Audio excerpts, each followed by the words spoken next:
Et maintenant, nous allons voir, comme je l'avais dit au début, la présentation du kit de fermentation avec la Smart Gastronomy Lab. Et donc là, ça nous est présenté par Gaëtan Richard, qui est Scientific Manager et chef cuisinier au Smart Gastronomy Lab. Il est docteur en chimie, mais il a également complété sa formation avec un diplôme de chef cuisinier. Tout ça est assez complémentaire et ça lui donne un point de vue intéressant sur la gastronomie. Et également Quentin Mortier, qui lui est Community Manager au Smart Gastronomy Lab aussi. Et là aussi, il est mordu d'alimentation et est journaliste. Et donc c'est aussi ces compétences-là qui sont très complémentaires. Et tous les deux vont nous expliquer du coup de manière très claire comment on peut faire du kombucha. Eh bien, c'est parti. Bonjour à tous et bienvenue. Moi c'est Quentin et je serai exceptionnellement votre commis aujourd'hui et on réalisera ensemble la recette du kombucha. Alors pourquoi je dis que je serai exceptionnellement votre commis? Parce que d'habitude, je suis le community manager du Smart Gastronomy Lab. Le Smart Gastronomy Lab, qu'est-ce que c'est? C'est un living lab alimentaire, c'est-à-dire une structure d'innovation consacrée à l'alimentation au sens large du terme. Donc on a 3 types d'activités pour traiter l'alimentation. On organise des ateliers de sensibilisation culinaire, dans lequel notamment on traite la fermentation. On a aussi une partie où on accompagne les porteurs de projets dans l'agroalimentaire et le culinaire. On les aide à développer leurs recettes et leurs produits. Et notre 3e pan d'activité, c'est la recherche universitaire. Et là aussi, la fermentation en fait une grosse partie. Donc pourquoi est-ce que j'insiste tout le temps sur la fermentation? C'est parce qu'en fait, c'est ce qui nous amène aujourd'hui. C'est dans ce cas, avec Home, on s'est intéressé à la fermentation comme tendance actuelle pour une alimentation plus durable. Et donc dans ce cadre, et dans le cadre du projet SyncKit, là où on se trouve en ce moment, on a développé des kits à kombucha à destination des jeunes adolescents qu'on va vous présenter tout de suite. Maintenant, je passe la parole à mon collègue Gaëtan qui va vous en dire un peu plus. Donc bonjour, moi c'est Gaëtan, je suis le Scientific Manager du Smart Gastronomy Lab et donc aujourd'hui on va vous présenter la recette du kombucha et d'une façon double de la point de vue du cuisinier et du point de vue du chimiste puisque j'ai la double casquette à la fois chimiste et cuisinier. Donc d'abord la fermentation. Donc qu'est-ce que la fermentation? Donc c'est en fait une transformation de la matière vivante, des aliments, qui va permettre de multiplier toutes les propriétés très intéressantes, à la fois les valeurs nutritives. Donc on va multiplier les valeurs nutritives de l'aliment. Ça va aussi permettre de conserver les aliments et c'est pour ça que la fermentation est une technique qui est utilisée depuis des millénaires en fait par l'homme, sans pour autant vraiment savoir en fait comment la fermentation fonctionne. Et en fait, la fermentation, vous savez sans doute pas ce que c'est précisément, mais vous en consommez déjà tous les jours. Il y a énormément de produits fermentés, à titre d'exemple, le pain, le saucisson, le vin, la bière, tout ça, ce sont des produits fermentés. Alors, bien sûr, souvent, on parle de fermentation pour des produits qui sont pourris, mais en fait, la putréfaction et la fermentation, ce sont bien des choses qui sont différentes. Même si, dans les deux cas, il s'agit d'une technique de transformation, mais qui est assurée par des micro-organismes vivants qui sont de différentes natures. Pour la putréfaction, ça va être en fait des mauvais micro-organismes en fait, qui vont conduire à un aliment qui sera altéré, et dans le pire des cas, qu'il fera éviter de manger. Pour la fermentation, en fait, ce sont plutôt des bons micro-organismes qui vont, eux, multiplier les intérêts pour avoir un produit fermenté qui sera très bon pour nous. Donc comme je vous l'ai dit, donc, la fermentation regroupe de très nombreux produits, dont le kombucha qu'on va vous présenter aujourd'hui. Alors dans le cadre des kits, comme a parlé Quentin, des kits qui seront distribués dans des écoles, donc dans les kits, vous allez retrouver en fait tout l'équipement et tous les ingrédients qui vous sont nécessaires pour réaliser le kombucha. Et la majorité en fait de ces ingrédients sont facilement trouvables dans le commerce. Donc qu'est-ce qu'on va retrouver dans ce kit? Vous allez avoir d'abord du sucre, donc qui va être le substrat, l'aliment en fait des micro-organismes, le thé, puisque c'est ça qui va nous permettre de fabriquer le kombucha. Et après on va retrouver également une pipette Pasteur et des languettes pH. Donc tout ça on va revoir lors de la fabrication du kombucha. À quoi servent ces différents ingrédients et ces ustensiles. Peut-être un petit mot sur le kombucha. Alors le kombucha, effectivement, donc le kombucha, ce qu'on va faire aujourd'hui, donc le kombucha, c'est à la base, par définition, un thé sucré fermenté. Donc le terme kombucha vient en fait du japonais kombu pour algue et cha pour thé. Donc à la base, on va réaliser, donc avec Quentin, on va réaliser donc la base du kombucha, à savoir le thé. Donc tout ça, c'est très simple à réaliser. On va dans un premier temps donc réaliser le thé en utilisant donc du thé. Donc ici, la recette traditionnelle, donc c'est un mélange de thé vert et de thé noir. Donc là, première étape, on va faire infuser donc le thé. Donc là, dans les bocaux qui seront distribués aux écoles, on va pouvoir préparer à peu près un petit peu moins d'un litre de kombucha. Et dans un premier temps, donc, on va réaliser le thé sucré en se basant sur une quantité d'environ un tiers, un quart d'eau, donc 250 ml d'eau. Donc on va peser 250 ml d'eau, auquel on va ajouter donc le thé, donc les herbes de thé pour faire l'infusion, et on va aussi lui ajouter le sucre. Alors pourquoi est-ce qu'on va ajouter le sucre dès le départ? En fait, ça va être pour dissoudre à chaud le sucre. Alors les ingrédients, donc là les deux premiers ingrédients qu'on va utiliser, donc comme je l'ai dit, le thé, donc un mélange de thé vert et de thé noir, donc ils vont apporter justement le goût au kombucha. Alors c'est pas la peine de partir dans des thés qui sont très onéreux, puisqu'en fait la fermentation va complètement changer le goût du thé. Donc des simples thés vont très bien fonctionner. Ensuite le sucre. On l'a dit, le sucre, c'est ce qui va servir aux micro-organismes comme c'est ce qui va faire office d'aliment pour les micro-organismes. Donc là, on va porter déjà l'eau à ébullition, ou à ébullition, à petite ébullition, donc jusqu'à 70-80 degrés à peu près. Tout dépend en fait des indications qui sont présentes sur le paquet de thé que vous allez utiliser.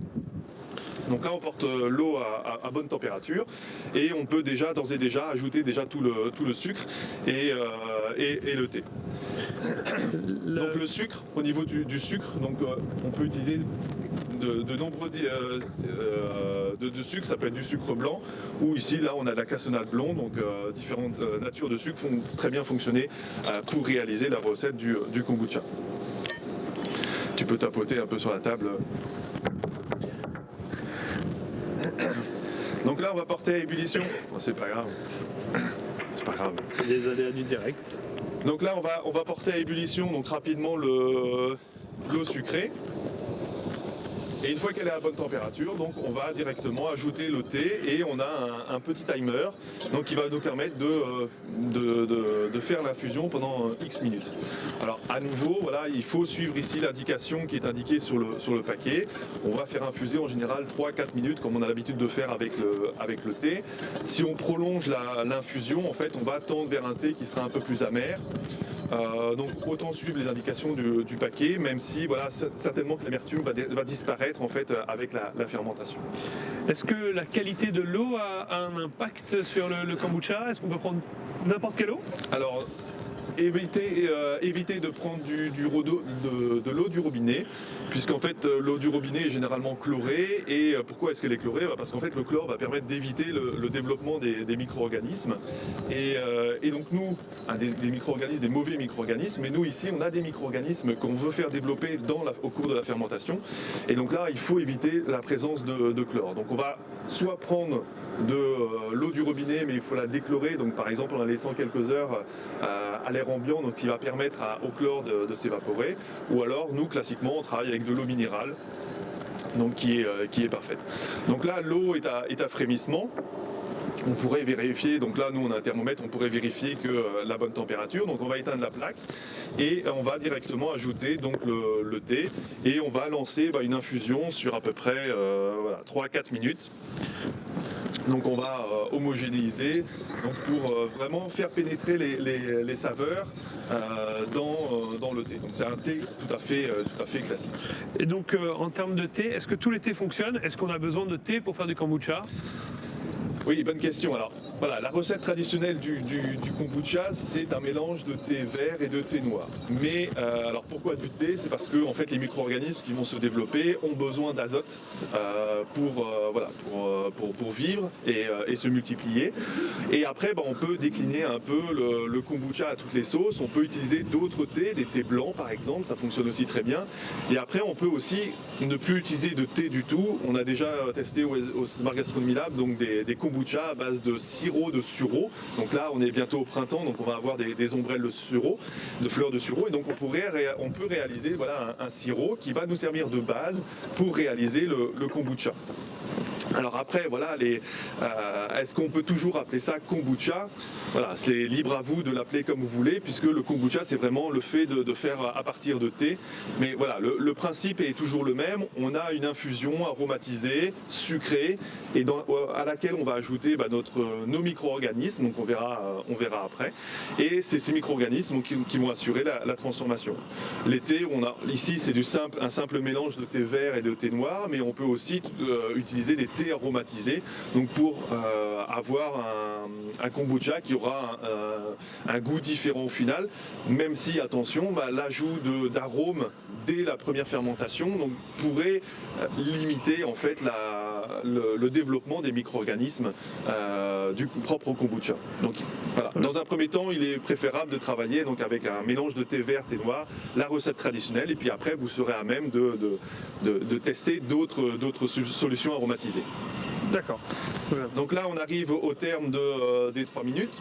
Donc on a voilà, donc ici on va faire la fermentation dans un bocal qui a à peu près cette dimension. Donc on va cette fois-ci ensuite donc chinoiser, donc on va éliminer les feuilles de thé, puisque évidemment voilà, comme dans tout thé, on ne mange pas les feuilles de thé. Donc on va filtrer, chinoiser pour éliminer ces feuilles, et on va ne récolter que le thé sucré. Je peux y aller? Vas-y. Donc là, on obtient une solution voilà, un peu concentrée, puisque voilà, on a mis la quantité de feuilles de thé qui correspond à 1 litre, mais cette fois-ci dans seulement 200 ml. Donc là, on laisse un petit peu égoutter, on met de côté donc, le chinois avec l'entonnoir, et on va compléter le volume en fait, de kombucha avec l'eau restante pour arriver dans un pot comme ça, pour arriver à peu près à 800 ml. Donc nous, on a mis de côté l'eau dont on a besoin.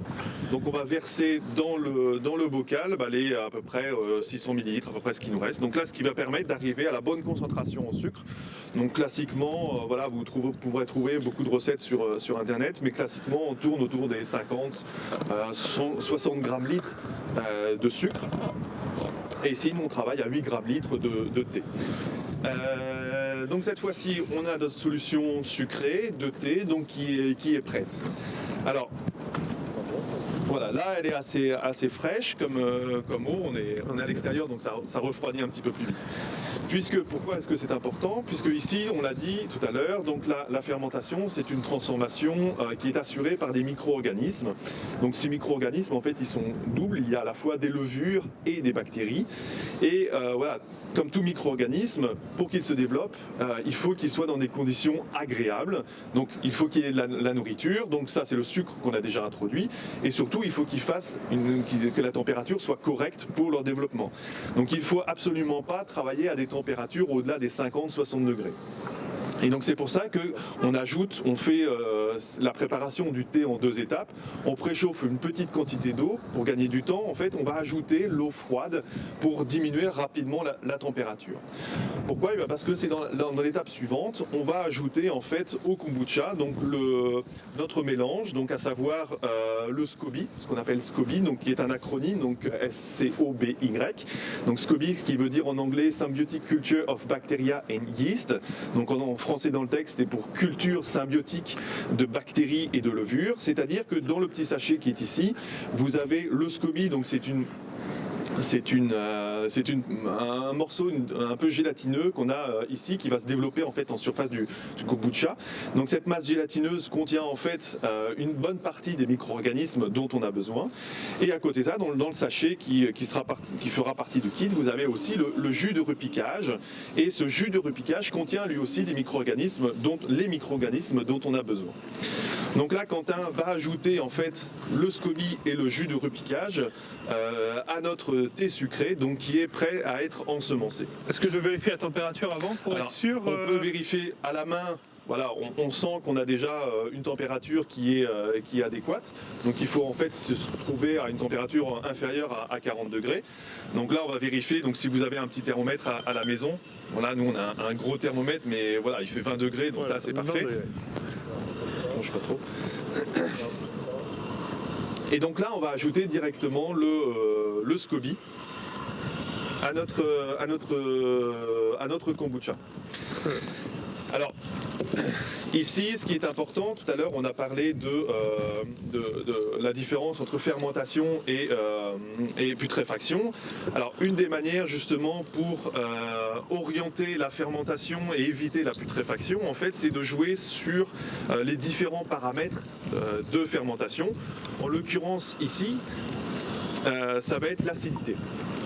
En effet, les micro-organismes, les bons micro-organismes qui assurent la fermentation, en fait, ce sont des micro-organismes qui supportent l'acidité, alors que les mauvais micro-organismes qui vont conduire à la putréfaction, eux ne supportent pas l'acidité. Donc, c'est pour ça que dans le kit, vous avez également des petites bandelettes pH. Donc ça, c'est un petit peu plus difficile à trouver, il faut aller dans des magasins spécialisés.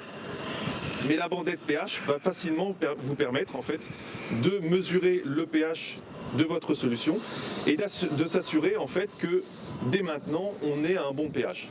Donc là la languette pH en fait vous avez un système de 3 couleurs pour les plus voire 4 pour certains modèles, et on a ici un nuancier qui va vous permettre en fait de lire le pH en fonction de la couleur qui va être présente sur la languette. Donc on plonge ici la languette dans la solution et ensuite on va comparer donc le pH.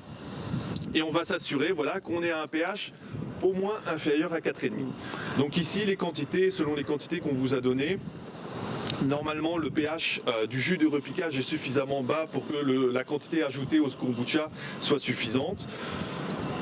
En général, il faut ajouter environ 10% de jus de repiquage au kombucha. Donc c'est-à-dire que là, pour 1 litre de solution, il faudrait ajouter 100 ml de jus de repiquage. Donc là, le pH, il est correct. On va éviter, donc on est à un pH inférieur à 4,5 et on sait que grâce à ce pH, les mauvais micro-organismes ne vont pas se développer. Donc dernière étape, donc vous avez également dans votre kit en fait une étamine. Donc l'étamine va vous permettre en fait il faudrait enlever l'élastique ici, va vous permettre en fait, parce qu'il ne faut absolument pas fermer le bocal. Donc vous avez également un couvercle qui vous est fourni dans le kit pour fermer le bocal, mais il faut absolument éviter de fermer le bocal. Pourquoi ? Parce que c'est parce que les bactéries qui assurent la fermentation, elles ne... Merci. Sont des bactéries aérobies, on dit aérobies dans la science, c'est-à-dire qu'elles ont besoin d'oxygène pour se développer. Et donc si on ferme avec un couvercle, on va priver le milieu d'oxygène et on va éviter que ça va limiter le développement de ces bactéries. Or nous avons besoin de ces bactéries pour faire la fermentation. Donc du coup on ne ferme pas, mais cependant donc le milieu, ici le kombucha est un produit qui va être acide, puisque là on a déjà vu on est à un pH inférieur à 4,5, donc c'est un milieu qui est acide, et si vous laissez comme ça ouvert à l'air ambiant, eh bien vous allez avoir ce qu'on appelle les drosophiles, donc ou plus vulgairement des mouches à vinaigre, qui vont venir coloniser en fait le kombucha et qui vont pouvoir pondre éventuellement des œufs sur le SCOBY, et ça il faut absolument l'éviter. Si ça vous arrive malheureusement, il faudra jeter le kombucha. Donc ici l'étamine c'est vraiment pour protéger, donc pour éviter que des mouches à vinaigre viennent sur le SCOBY, mais ça permet également à l'air de passer pour que les bactéries puissent se développer. Alors maintenant, on a préparé notre kombucha, on a mis le SCOBY et il faut laisser faire donc la fermentation à proprement parler. Donc qu'est-ce qui va se passer en fait dans la fermentation ? Eh bien en fait on l'a dit tout à l'heure, donc ce qui est à la surface, donc c'est ce que Quentin a mis, ce qui était présent dans le sachet, et ce que nous avons en fait ici dans notre grande bouteille, ce sont des SCOBY. Donc les SCOBY, donc je l'ai dit, c'est une masse gélatineuse. Et c'est là-dedans qu'on va trouver une partie des micro-organismes. Et c'est quelque chose qui va se développer avec le temps en surface de votre kombucha. Donc ça, c'est tout à fait normal. Donc là, ici, nous, on a un kombucha qu'on a préparé il y a quelques jours. Donc le SCOBY était à la surface, mais après, on l'a fait bouger. Et donc, du coup, le SCOBY a replongé. Donc c'est pour ça qu'une des précautions qu'il faut prendre quand on fait la fermentation du kombucha, c'est vraiment de placer son pot à kombucha dans une pièce assez chaude, puisque comme on l'a dit, les micro-organismes aiment la chaleur, donc se placer à 20-25 degrés, donc éviter une cave, mais plutôt placer son pot à kombucha dans la cuisine ou dans l'arrière-cuisine. Et vous allez avoir avec le temps en fait le SCOBY qui va grossir à la surface du kombucha. Pourquoi? Et ben c'est parce qu'en fait ce sont les bactéries qui ont besoin d'oxygène, donc ça on l'a dit tout à l'heure, et ce développement de SCOBY va permettre aux bactéries de rester à la surface et d'avoir accès plus facilement en fait à l'oxygène. Donc c'est tout à fait normal si vous avez, et il faut de toute façon, qu'il y ait une masse, donc je vais la prendre ici avec les gants, donc c'est une masse un peu gélatineuse qui va se développer comme c'est à la surface, donc c'est pas forcément très, très ragoûtant, mais c'est tout à fait sain, tout à fait naturel, puisque c'est en fait de la cellulose, donc ce qu'on va retrouver très simplement en fait, dans le papier. Le papier est principalement constitué de cellulose, donc cette masse gélatineuse, c'est de la cellulose. Donc là, le SCOBY va se développer à la surface et il va y avoir une action symbiotique, donc c'est-à-dire les deux micro-organismes dont on a parlé, donc les levures et les bactéries, qui vont travailler ensemble. Donc on l'a dit tout à l'heure, un des ingrédients qu'on ajoute initialement, c'est le sucre, et le sucre en fait va servir de substrat. Donc le sucre va être converti par les levures en alcool. Donc c'est exactement ce qu'on fait quand on prépare par exemple du vin à partir de jus de raisin sucré. Les levures vont transformer le sucre en alcool. Et ensuite les bactéries, elles, vont travailler, comme dans le vinaigre, vont travailler pour transformer l'alcool en acide. Et c'est pour ça qu'avec le temps, on va avoir un kombucha qui va être de plus en plus acide et de moins en moins sucré. Alors pour suivre justement cette évolution de goût, vous avez également dans le kit, vous pouvez le retrouver dans certains magasins spécialisés, des petites pipettes Pasteur, voilà, des pipettes en plastique. Et donc tous les 2-3 jours, je vous invite en fait à prélever quelques millilitres de votre kombucha pour suivre justement l'évolution en termes gustatifs de votre kombucha et de s'arrêter justement au moment où ça vous plaira le plus, sachant que ça va devenir de plus en plus acide. Alors en termes de durée, voilà, bien sûr ça dépend de la température à laquelle vous laissez fermenter votre kombucha, mais ça va durer entre 1 et 2 semaines. Voilà. Plus vous allez laisser longtemps fermenter, plus ça va être acide et moins ça va être sucré. Donc là, voilà, vous avez la transformation qui se fait. Une fois que vous avez le kombucha qui vous plaît en termes de goût, donc encore un peu sucré et un petit peu acide, donc l'acidité, c'est ça aussi qui est intéressant, eh bien, vous allez filtrer. Donc là, on va réutiliser le filtre, donc le chinois pour mettre de côté plutôt le SCOBY. Donc ça, le SCOBY, à nouveau, donc Quentin a dit que voilà, tout à l'heure a parlé d'alimentation durable. Donc ça, le SCOBY, il faut le conserver. C'est quelque chose que justement vous allez collectionner entre guillemets. Donc c'est pour ça que nous on a une grande bouteille ici où on entrepose tous nos SCOBY quand on ne fait plus de fermentation, quand on ne prépare plus de kombucha. Donc on va filtrer pour mettre de côté le SCOBY. Le SCOBY, il ne faut pas le laisser à sec. Ici vous voyez on a du kombucha en fait, donc très vinaigré, puisque voilà, la fermentation a duré depuis pas mal de temps. Et si on mesure le pH, on est à peu près à un pH de 2. Donc on va filtrer, mettre de côté le SCOBY et garder aussi un petit peu de kombucha, donc pour en fait que le SCOBY reste immergé. Alors ensuite, le liquide que vous aurez filtré, là vous pouvez directement le boire, donc ce sera un kombucha qui sera acide, légèrement sucré en fonction du moment où vous l'aurez arrêté, mais par contre qui ne sera pas pétillant. On a parlé de vin tout à l'heure comme produit fermenté, la bière est aussi un produit fermenté, mais à la différence du vin, la bière est un produit pétillant. D'où vient la pétillance? En fait, elle vient de l'action des levures.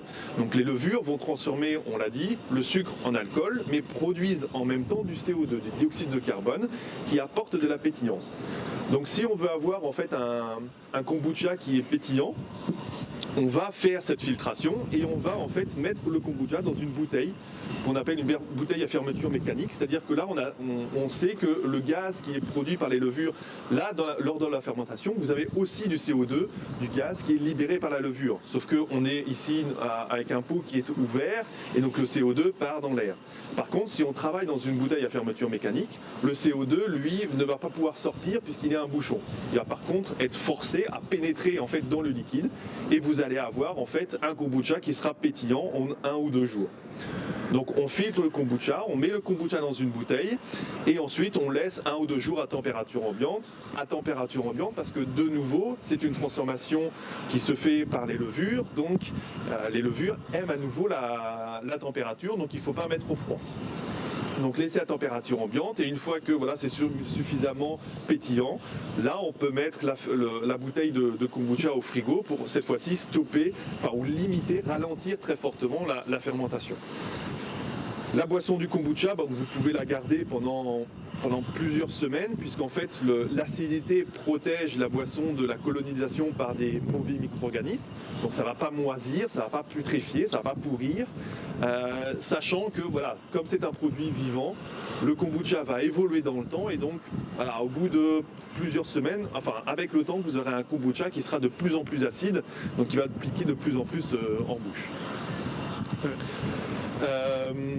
Quoi d'autre aussi, non, si on veut aromatiser aussi, voilà. Donc si on veut aromatiser le kombucha, donc là ça reste un kombucha qui est nature, on l'a fait à base de thé, mais on peut après décliner. Tout à l'heure on a parlé d'arômes qu'on pouvait mettre dans le thé de départ, mais on peut aussi décliner les saveurs dans le kombucha. Donc cette aromatisation, on va la faire en fait dans la bouteille. Donc ici, pour tout vous avouer, ce n'est pas que du kombucha. En fait, on a complété ici le volume de kombucha avec du jus de pomme, en l'occurrence, qui va à la fois apporter un peu d'arôme et du sucre. Et ce sucre, à nouveau, va assurer aussi la pétillance, puisque les levures, pour fabriquer du CO2, ont besoin de ce sucre. Donc on peut mettre différents types de jus, on peut mettre des fruits. Voilà, donc pour vous donner un ordre d'idée, on est autour des 15-20% ici en jus de pomme par rapport au kombucha. Mais on peut aussi ajouter des fruits, donc des pommes qu'on aura coupées en tout petits morceaux, ou du gingembre par exemple, et qu'on va mettre directement dans nos bouteilles, et qui va à nouveau permettre d'aromatiser et de faire pétiller le kombucha. On peut rajouter aussi des arômes. On a derrière nous des feuilles de basilic. On pourrait mettre des feuilles de basilic directement dans la bouteille pour aromatiser la boisson. Très bien. Donc après, on a fait le tour au frais. Et après, on boit ça bien frais. Et quand il fait chaud, ou pour se donner un petit coup de jus. Peut-être qu'on a dit beaucoup de choses. On va peut-être faire un petit récap rapidement des étapes. Comme ça, tout le monde sait bien où on en est. Donc le kombucha, succinctement, première étape. On ne perd pas le bouchon. Le kombucha, c'est un thé sucré qui est fermenté. Donc première étape, c'est préparer un thé. Donc n'importe quel type de thé, en général, fera l'affaire. Le plus simple, pas la peine de partir dans des thés très onéreux. Ouais. Donc on fait une infusion, on ajoute le sucre pour faire un thé sucré. Ensuite, à ce thé sucre. Attention à l'eau, on le rappelle. Attention à l'eau, préférez de l'eau minérale, ou de l'eau déchlorée. Voilà, parce que sinon le chlore va tuer les micro-organismes, ou du moins va limiter le développement des micro-organismes du SCOBY. Ok. On a parlé du sucre dans l'eau avec le thé. Le sucre, quelle quantité? On est à peu près à 50-60 grammes litres. Après, c'est selon les goûts. C'est au goût. Si on en met moins, on aura... Alors, si on il ne faut pas trop descendre, parce que sinon on n'apportera pas assez d'alimentation, de substrat aux micro-organismes. Ouais. Mais c'est l'ordre de grandeur, autour des 50 grammes litres, ça fonctionne très bien. D'accord, ok. Donc on a notre thé, on a notre sucre. On fait le thé sucré, voilà. On le met dans le bocal, on attend que la température baisse, donc soit naturellement, soit en ajoutant de l'eau froide. Pourquoi ? Pour éviter de tuer les micro-organismes qui ne supportent pas les températures au-delà des 50-60 degrés. D'accord. Et ensuite, donc, on ajoute le SCOBY.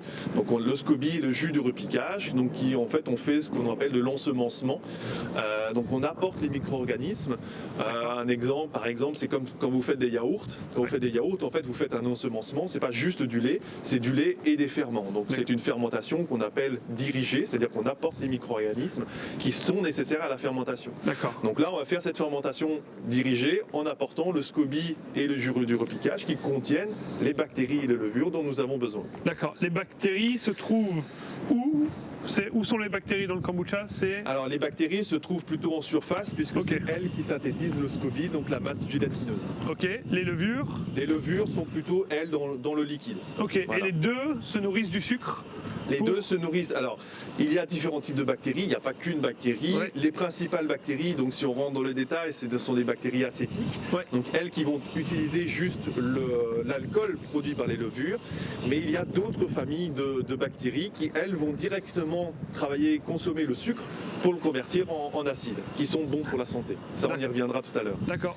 On parle d'acidité. L'acidité, c'est important. On la surveille. Déjà, on la mesure comment? Alors, on la mesure. Alors, soit vous avez la chance d'avoir un pH mètre qui mesure le pH, ou alors plus simplement voilà, des petites bandettes pH que il faut les acheter dans des magasins spécialisés. Et en fait le pH, donc on l'a vu, ça permet en fait de s'assurer que seuls les bons micro-organismes vont se développer.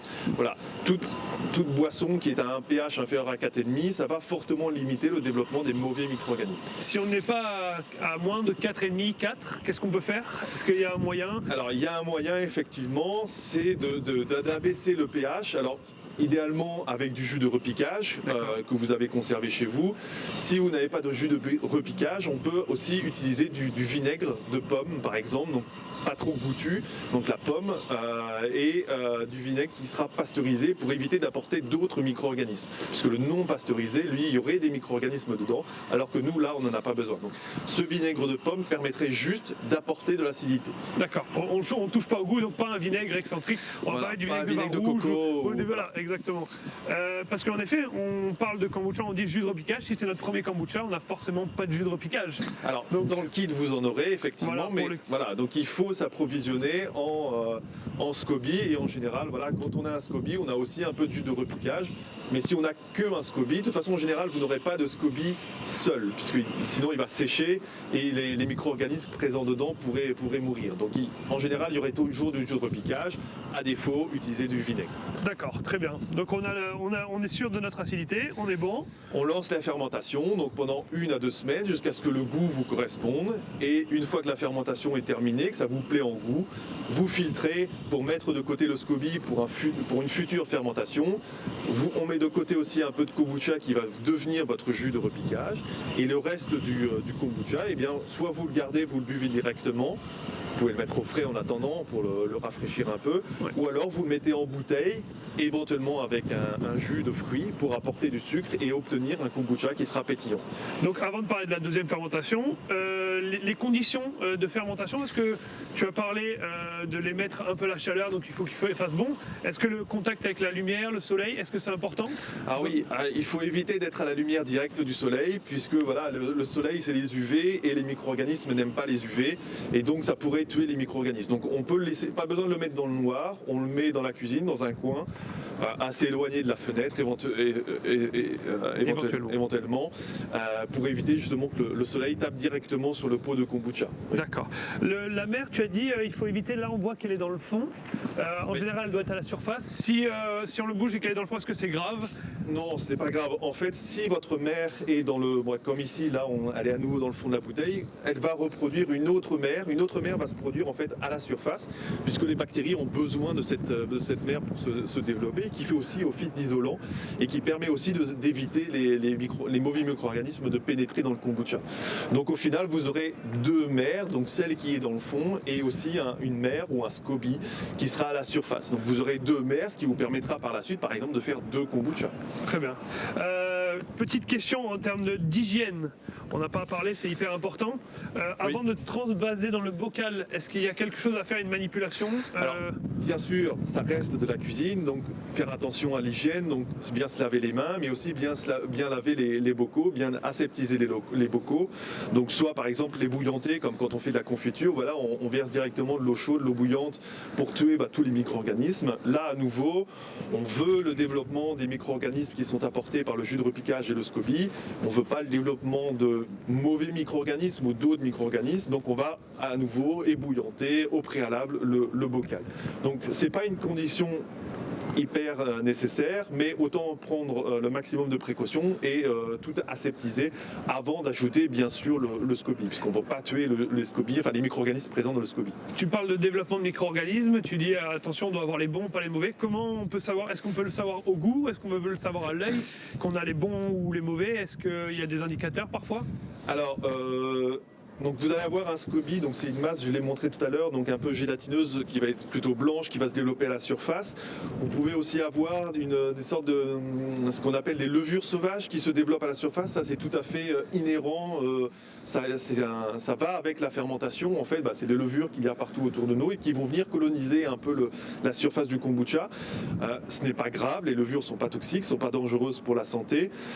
Vous pouvez l'enlever à la cuillère, donc ça va donner un aspect différent du kombucha. Là, le kombucha kombucha, ça va être gélatineux, alors que les levures sauvages, ça va donner quelque chose de très léger et qui va facilement se désagréger.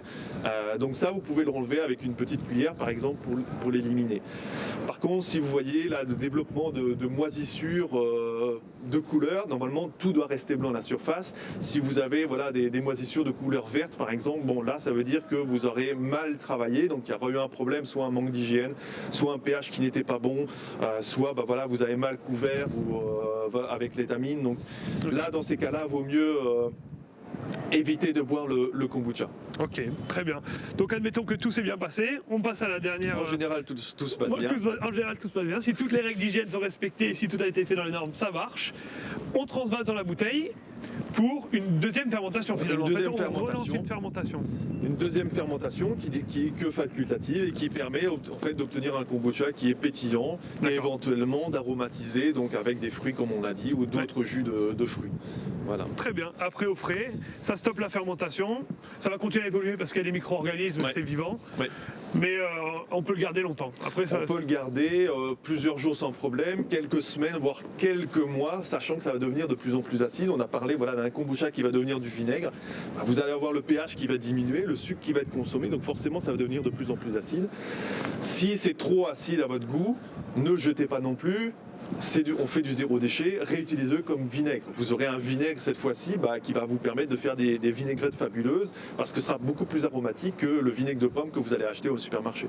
Donc le kombucha va devenir un vinaigre, un produit fermenté. Le vinaigre est aussi un produit fermenté. On en a déjà dit un peu avant. Très bien, eh ben, parfait. Et pourquoi boire le kombucha alors? Oui, quel intérêt? En effet, est-ce que, outre le goût qui a l'air délicieux, effectivement, le goût est très intéressant. On a quelque chose qui est complètement différent du thé. Moi, je ne bois pas de thé, je n'aime pas le thé chaud. Par contre, j'adore le kombucha parce que ça va développer, grâce à l'action des différents micro-organismes, ça va développer une palette aromatique complètement différente. Donc ça, c'est d'un point de vue gustatif, donc le point de vue du cuisinier. Et après, du point de vue du chimiste ou d'un point de vue nutritionnel, en tout cas, la fermentation va avoir un bénéfice pour la santé qui est indéniable, puisque au cours de la fermentation, vous allez avoir un nombre phénoménal de nouvelles molécules qui vont être produites. Donc par exemple des vitamines, des minéraux qui vont être produits. On va retrouver évidemment tous les polyphénols, donc des antioxydants qui sont naturellement présents dans le thé de départ.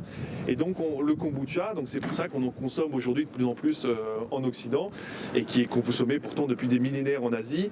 C'est un produit santé. Voilà, on a énormément de bénéfices pour la santé à boire ce genre de choses. Oui, et dernier point, bien sûr, on a parlé tout au long de micro-organismes, mais évidemment là-dedans, dans cette bouteille, donc c'est plein de bons micro-organismes, donc c'est ce qu'on appelle les probiotiques, et en les buvant, donc on va enrichir en fait notre microbiote, notre microflore intestinale, donc en probiotiques, donc en micro-organismes, et comme on le dit souvent, voilà, notre estomac est notre second cerveau, et donc si tout se passe bien dans notre cerveau, dans notre second cerveau, dans notre estomac, on sera en meilleure santé. Donc boire du kombucha, c'est apporter des nouveaux micro-organismes qui sont bons pour notre santé, et donc ça c'est un des aspects principaux, un des principaux intérêts de boire du kombucha. Et de la fermentation en général finalement. Et de la fermentation en général, puisque là, c'est un exemple de fermentation, le kombucha, mais voilà, il existe beaucoup de produits et on retrouve un peu tous ces bienfaits dans les différents types de fermentation. Voilà, le pain au levain par exemple, c'est très intéressant. Donc là, on a parlé de kombucha comme boisson, mais il y a le kéfir. Voilà, tous les produits fermentés représentent des bienfaits pour notre santé et c'est pour ça qu'il faut se diriger vers ce type de produit. Si c'est la première fois qu'on fait du kombucha, donc la première fois qu'on en consomme aussi, est-ce qu'on peut directement consommer 2 litres parce qu'on adore ça ou il y a des précautions à prendre? Alors à nouveau, par rapport à ce microbiote, il faut faire attention parce que il faut éviter de boire 1 litre de kombucha. Vous allez chambouler sinon un peu tout votre microbiote. Donc c'est bien les premiers jours de boire un petit verre, d'augmenter au fur et à mesure avec le temps la quantité de kombucha que vous boirez. Mais si vous en buvez trop d'un coup, effectivement, vous pourriez avoir quelques petites perturbations intestinales. Très bien. Voilà. Eh ben, je pense qu'on a tout dit. On espère que cette petite présentation avec la recette du kombucha vous aura donné envie d'en faire. Vous avez vu qu'en termes d'ustensiles, c'est assez simple. Il n'y a pas besoin de grand-chose en termes de produits non plus. Il faut juste oser se lancer. Et après, une fois qu'on a mis un pied dans la fermentation, on est parti. En ce qui concerne du coup La raison pour laquelle on est là, donc c'est le projet qu'on a développé avec Home sur le développement de kits à kombucha à destination des adolescents, donc pour les sensibiliser au do-it-yourself, parce que comme vous voyez, c'est une tendance actuelle, c'est une tendance future. On va aussi les sensibiliser à l'alimentation durable via la fermentation, puisque c'est aussi une solution pour plus tard. La fermentation va prendre beaucoup de place dans notre alimentation d'ici quelques années. Nous, on le remarque. Dans notre vie. Dans notre vie en général. Nous, on le remarque depuis quelques années. Ça prend une place incroyable. Les porteurs de projets se multiplient. Donc, on pense que c'est intéressant. Donc, pour nos jeunes adolescents, ils ne seront pas lancés que sur notre vidéo. Home et nous-mêmes, et en partenariat avec la Cambre de l'ULB, nous avons développé un mode d'emploi, vous verrez, tout est imagé, on parle de la fermentation, on raconte l'histoire un peu plus détaillée, et s'il y a des questions, vous n'hésitez pas, vous pouvez passer par Home ou vous pouvez passer par nous, vous pouvez nous retrouver directement sur les réseaux sociaux. Et dernière chose, si la fermentation vous plaît vraiment, sachez que le Smart Gastro Lab, avec ses partenaires que sont Job Skills et l'IFAPME, lance une formation en ce moment sur la fermentation. Donc ce sera une formation en ligne, elle sera composée de plusieurs capsules vidéo et on a dégoté un chef étoilé qui est un véritable ambassadeur de la fermentation qui lui réalisera des recettes en direct devant vous pour vous montrer comment lui il a fait de la fermentation et un plat, une identité de sa gastronomie. Donc voilà, donc n'hésitez pas, vous trouvez toutes les informations sur notre site internet, sur nos réseaux sociaux et d'ici là, à bientôt et bonne journée à vous. Bonne fermentation. Bonne fermentation. Merci.